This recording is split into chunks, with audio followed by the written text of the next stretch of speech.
Because as long as a paradigm's in control, the first thing you need to do is to allow the mind to change so that people will accept that they can do something different.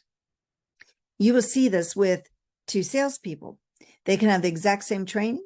They can be selling the exact same item. They could be selling in a very comparable area. And one can be very successful and the other one can be an utter failure.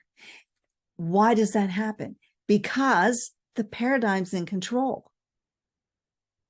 It's not that they couldn't do better. It's that their mind, their habitual thinking is controlling them. I was reading a story the other day, and it was talking about this salesman who would get in his car, and if he got to the spot where he was supposed to sell, I believe it was insurance, that he would hope the person wasn't there. Or sometimes he would just drive around and not bother to stop. His paradigm was in control. He knew exactly what to do.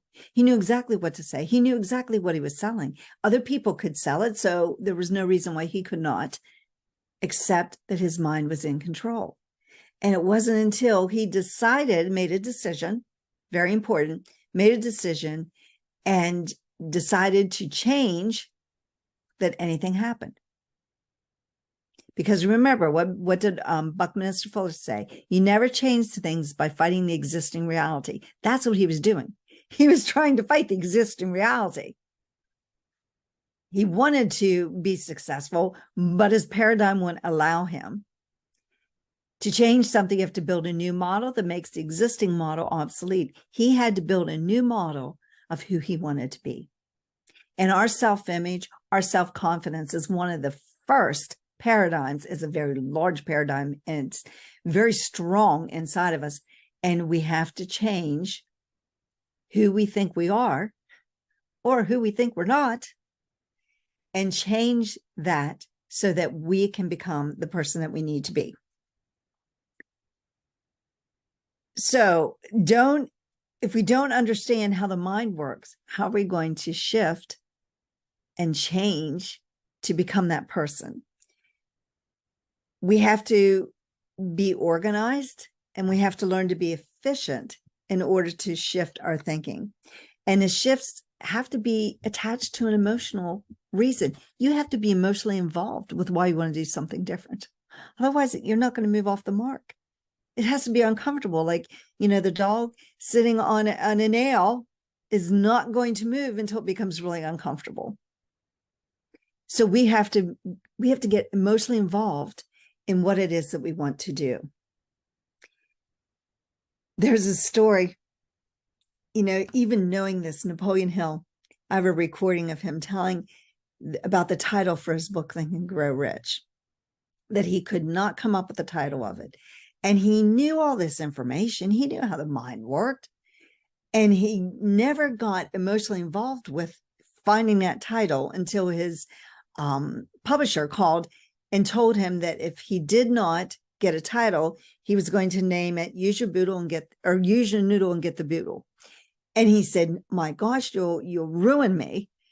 And so that night he got very emotionally involved. I've got to have a title for my book. And he says he was yelling it so often and so much that the apartment above him thought he was probably yelling at his wife, and it was, tapping on his ceiling to be quiet. And he said in the middle of the night, about 2 o'clock in the morning, he woke up and came up with the title Think and Grow Rich. And he called his publisher and told him, and his publisher was like, you've got it.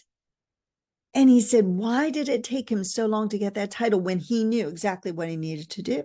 He needed to get emotionally involved in that decision, plant that in his mind, and it would come to him. He knew that, but it didn't mean he did it.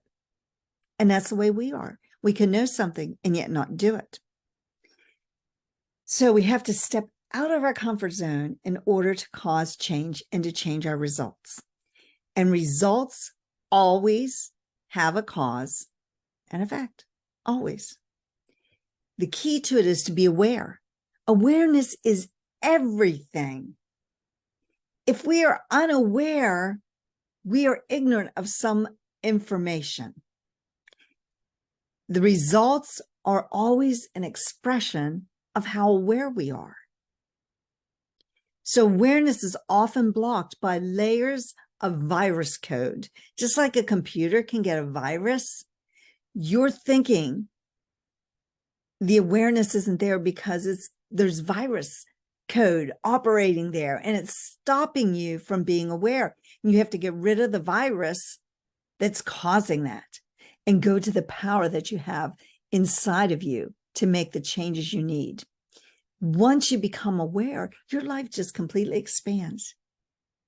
And you can deal with other people and other situations. It all comes down to the awareness that you have. A person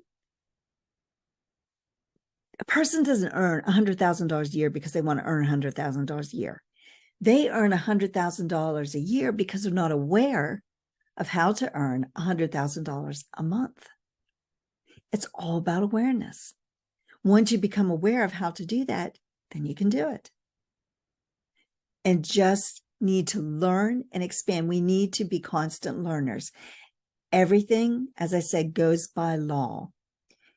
You image it in your mind, you get emotionally involved, and you change your paradigms and change your actions to get a different result. That's how it works.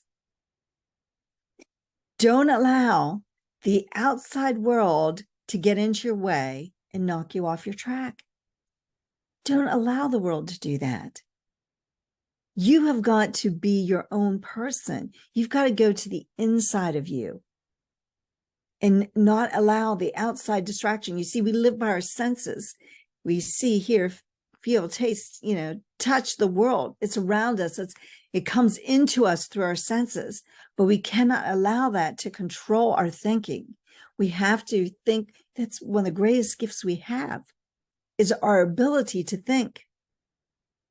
We are the only animal in the animal kingdom that has the ability to think and reason, and yet so many people don't even use it. So we have to make sure that we don't allow the outside world to get in our way.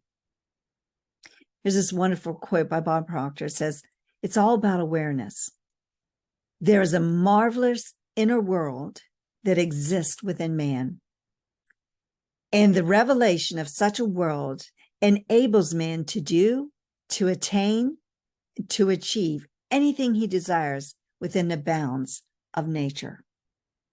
That's the gift you've been given, awareness.